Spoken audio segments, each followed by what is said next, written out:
so Canaan and Horus lived at the same period. And this was the time that Osiris had died, and thought his friend was trying to set up this city again, which we have talked about.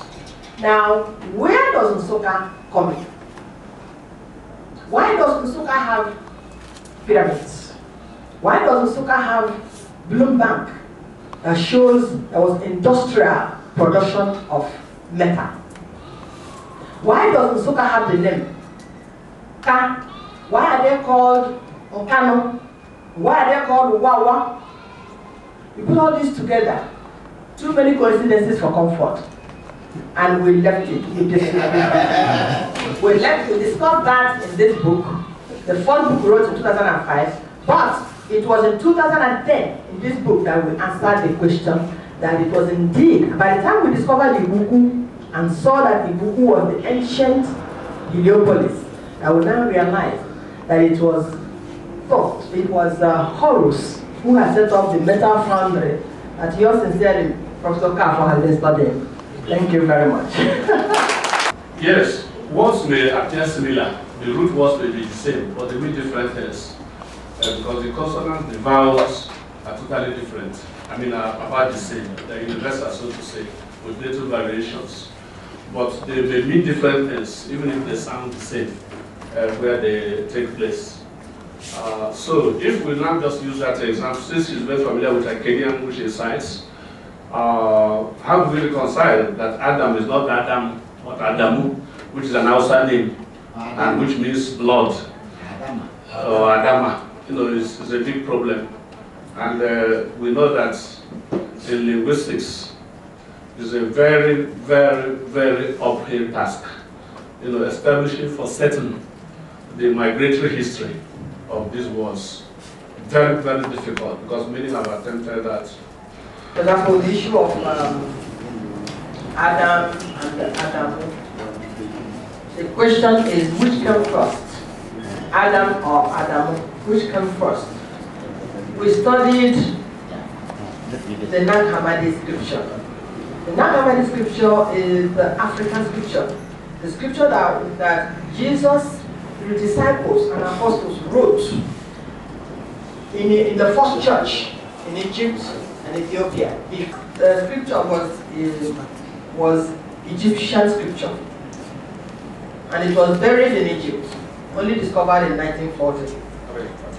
For something.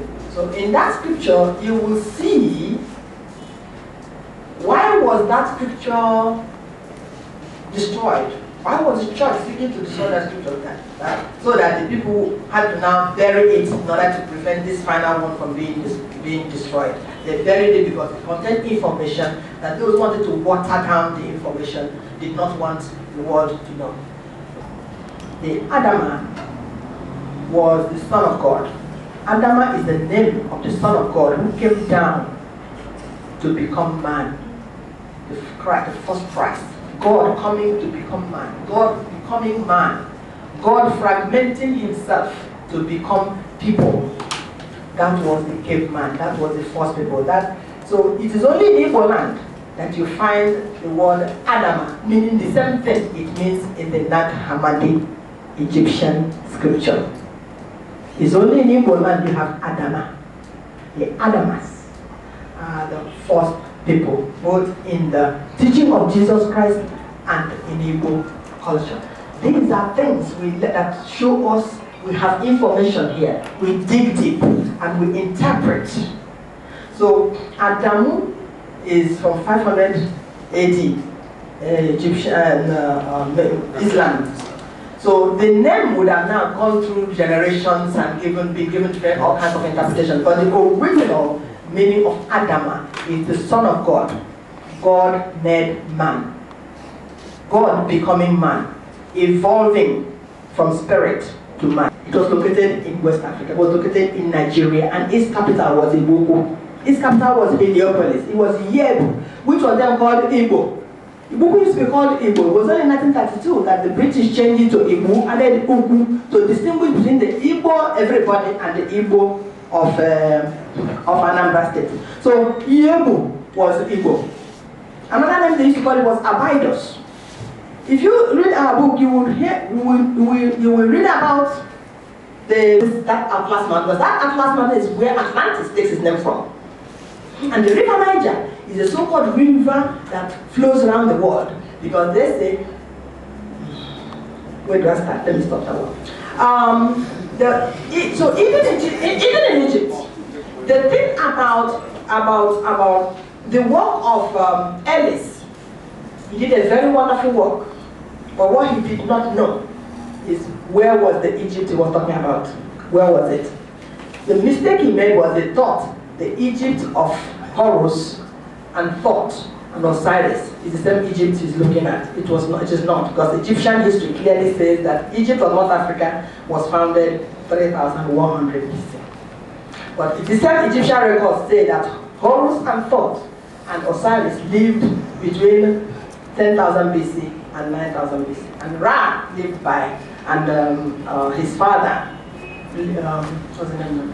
Ra and the other one, they lived 12,000 BC to 10,000 BC, and so on and so forth. 7 million BC, Australopithecus is by far older than 3 million BC, Lucy, Homo habilis. 500,000 BC, Homo erectus is by far older than 250,000 BC in what we have in South Africa that they are shouting about recently. The dwarfs, the Apache, is the Wa civilization. The language of the people who are living in Panchia, their language, their dressing, everything about them suggests Wa and not East Africa. Even he tried to use the name of the rivers in Eden were not Tigris and Euphrates. They were Parat, and another one is in my book. You see it in my book. So we studied these things. We took time to study them, and we will invite you to take time. And so that enthroned Sub-Saharan Africa, Chad, and Nigeria, West Africa, as the earliest site, in fact, as the earliest site of human habitation, at least by dating, by level of research so far, not that, by the level of research so far. So you cannot question that.